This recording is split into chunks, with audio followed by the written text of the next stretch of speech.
천원을 경영하라. 박정부. 현재 우리나라에서 화폐로 사용되는 것은 지폐 4종과 동전 4종이다. 동전은 거의 쓰임이 없다 보니 지폐의 최소 단위인 천원권이 많이 사용된다. 천원은 그만큼 경제의 바탕이 되는 돈이기도 하다.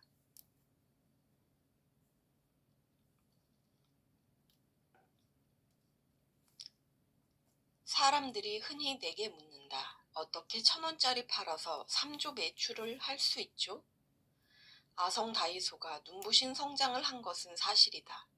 1997년 첫 매장을 연 후 25년 동안 약 1만 배 이상 성장했고 현재까지 단 한 번도 단기 순손실을 기록한 적이 없으며 코로나19로 어려운 상황에도 꾸준히 사랑받았다.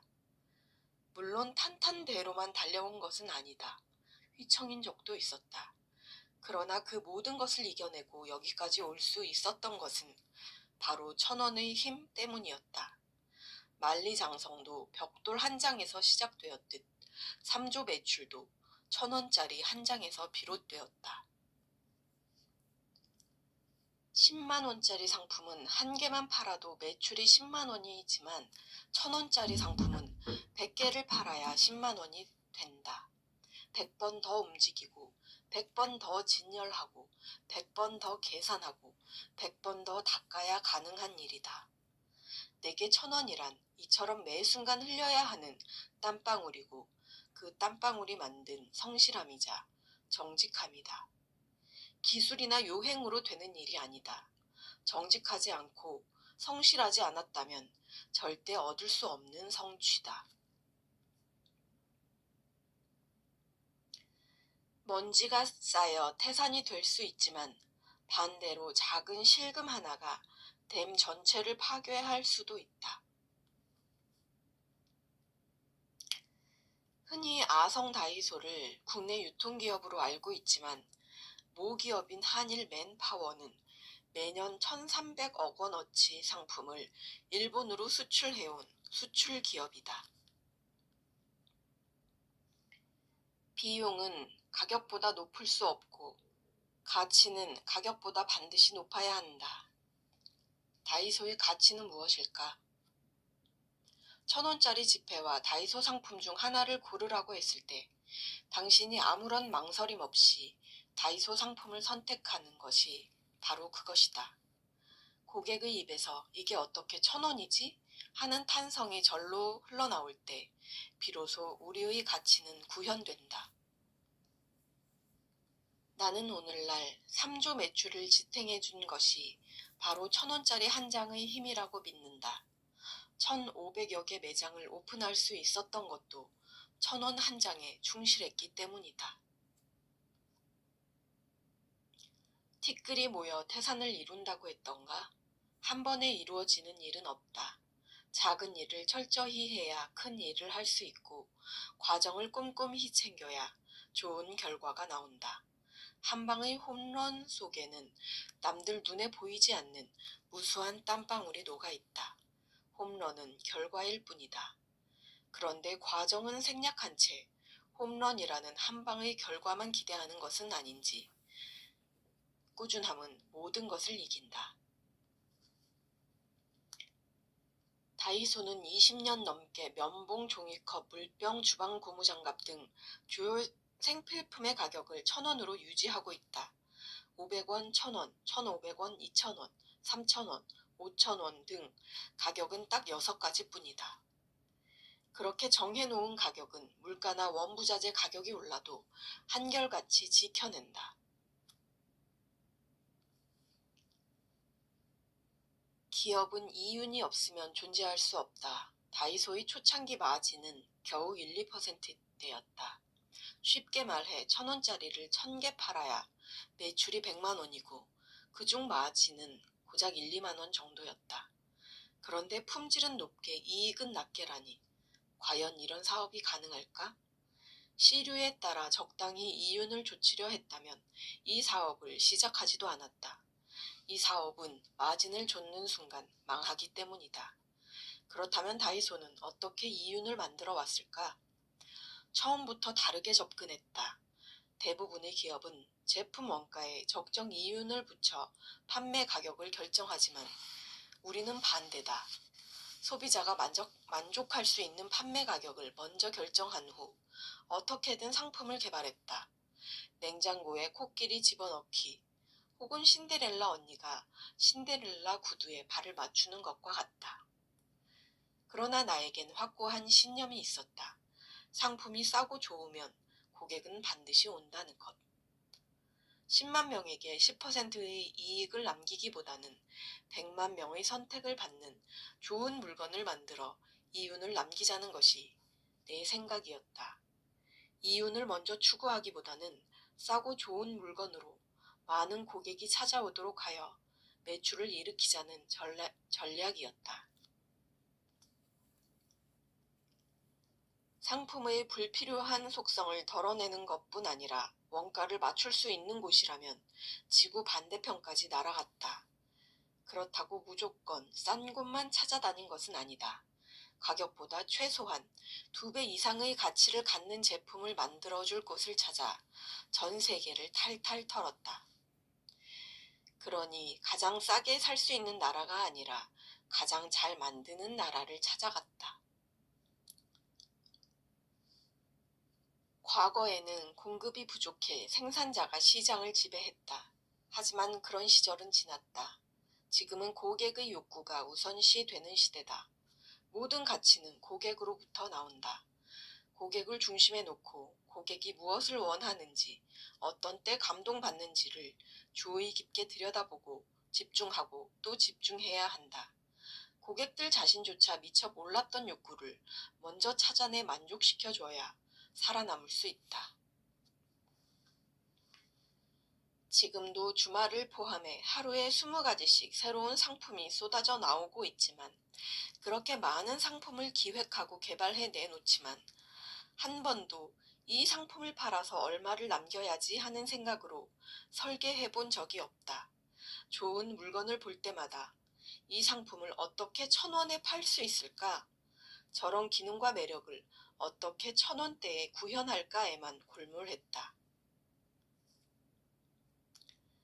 상품은 정독해야지 다독하면 안 된다. 철저하게 상품 하나하나에 올인하고 최선을 다해야 그 하나하나가 생명력을 가진다.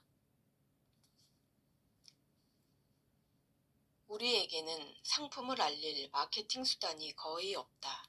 가격을 할인할 수도 없고 끼워주기를 할 수도 없다. 행사나 판촉 활동도 없다. 1,000원짜리는 언제나 1,000원이고 2,000원짜리는 언제나 2,000원이다. 1년 내내 똑같은 가격으로 판매하기 때문에 오로지 상품으로만 승부해야 한다. 그 외에는 다른 방법이 없다. 때문에 경쟁업체가 내놓는 상품을 압도할 수 있는 절대적인 가치를 지녀야 한다. 다른 매장에서 5,000원에 판매하는 상품을 4,000원에 파는 것이 경쟁력일까? 나는 그렇게 생각지 않는다. 3,000원에 팔아도 비교 대상을 찾기 어렵겠지만 우리는 2,000원, 더 나아가 1,000원에 팔기 위해 도전한다. 힘들고 어렵더라도 우리의 기준에 도전한다. 경쟁자와의 싸움이 아니라 우리 자신과의 싸움이다. 거기에서 살아남은 상품만이 곧 경쟁력 있는 상품이기 때문이다. 우리는 매장이 광고다. 한 번 온 고객이 다시 오는 것. 상품을 써본 사람의 입소문으로 재구매가 일어나는 것. 오직 가격과 상품이라는 균일가업의 본질로 승부하는 것. 이것이 우리의 광고다. 상품은 진열하는 것이 아니라 표현하는 것이다. 상품을 표현하려면 상품을 알아야 한다. 표현이 안 된 상품은 고객의 눈에 절대 띌 수 없고 고객의 눈에 보이지 않는 상품은 절대 팔릴 수 없다. 상품 하나하나 고객이 잘 알아볼 수 있도록 표현이 되어야 한다. 매장에서 상품이 잘 표현되어야만 개발자의 의도나 그 상품의 진가가 비로소 드러나기 때문이다. 저회전 상품은 안 팔리는 상품이 아니라 못 파는 상품일 뿐이다. 가만히 앉아서 잘 팔려나가는 상품을 쳐다보는 것이 소매업은 아니다. 소매업의 본질은 잘 팔리지 않는 상품을 잘 팔리도록 만드는 것이다. 잘 팔리게 만드는 방법이 뭘까? 여러 가지가 있겠지만 쉬운 예로 같은 자리에 오래 놔둔 상품을 위치만 바꿔주어도 매출이 바뀐다. 똑같은 상품도 깊이 고민하고 노력해서 표현하면 고객은 알아보게 되어 있다. 너무나 당연한 말이지만 보이지 않는 상품은 팔릴 수가 없다. 팔리지 않는 상품이 많다는 것은 단순히 그 상품 하나하나가 안 팔리는 것으로 끝이 아니다. 고객이 매력 있는 상품을 살 수 있는 기회를 없애버린 것이다. 비싼 제품이 불량이면 고쳐서 쓰지만 싼 제품이 불량이면 쓰레기 취급한다. 불량품 한 개를 팔면 단지 1,000원의 손해를 보는 것이 아니다. 한 명의 고객을 놓치는 것뿐만 아니라 10명의 고객에게 파급된다. 싸고 좋은 상품이란 소문이 나는 데는 오랜 시간이 걸리지만 싼 게 비지떡이라는 소문은 순식간에 퍼진다. 가격 대비 가치가 낮거나 분량이 잦으면 고객은 다시는 매장을 찾지 않는다. 절대 불량과 타협하지 마라. 불량을 판매하는 것은 고객을 쫓아내는 것과 같다. 품질 관리란 불량이 났을 때 잘 대처하는 것이 아니라 아예 불량을 만들지 않는 것이다. 사후 관리가 아니라 선행 관리다.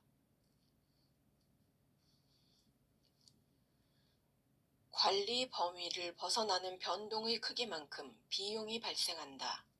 그야말로 호미로 막을 것을 가래로 막는 셈이다. 숨겨진 비용은 발생한 변동의 크기에 따라 1대 10대 100의 법칙이 적용된다. 불량을 예로 들면 불량이 발생하지 않도록 사전에 예방하면 비용은 계획한 대로 1원만 든다. 하지만 불량이 발생하여 조치하게 되면 원래 계획한 비용의 10배의 비용이 들어간다. 회사로서도 처음부터 철저히 했더라면 발생하지 않을 비용을 지출한 셈이다. 그런데 그 불량품이 고객에게까지 판매된 후라면 리콜, 보상은 물론 법적 분쟁, 브랜드 이미지 실추 등으로 100배 이상의 비용이 든다. 이게 1대 10대 100의 법칙이다. 자본과 뛰어난 인력을 앞세운 대기업들도 이 시장을 호시탐탐 노리고 있다. 하지만 우수한 인력과 막대한 자본력, 경영 능력을 갖춘 대기업들이 왜 이 시장에서는 성공을 거두지 못했을까? 균일가 사업은 돈이나 머리로 할 수 있는 일이 아니다. 직접 몸으로 부딪히고 우직하게 땀 흘려야만 할 수 있는 일이다. 여기저기 발품을 팔아 상품을 발굴하고 현장에서 얻은 아이디어와 정보가 개발 과정에서 흘러나와야 한다. 한마디로 온몸으로 뛰어다니며 몰입해야만 성공할 수 있는 사업이다. 그런 의미에서 머리보다 몸이 먼저 움직이는 사업이기도 하다. 대기업이 자금력을 갖고 뛰어들어도 오래 견디지 못하는 이유 중 하나가 바로 그것이다. 무엇보다 업에 대한 본질을 정확히 알고 그것을 수행할 수 있는 실행력과 철학을 가지고 있어야 지속할 수 있다. 우리가 하는 일은 작은 티끌을 꾸준히 쌓아 태산을 이루는 작업이다. 그리고 그 땀 한 방울, 1,000원 한 장의 가치를 2배, 3배로 키워 소비자에게 돌려주는 일이다.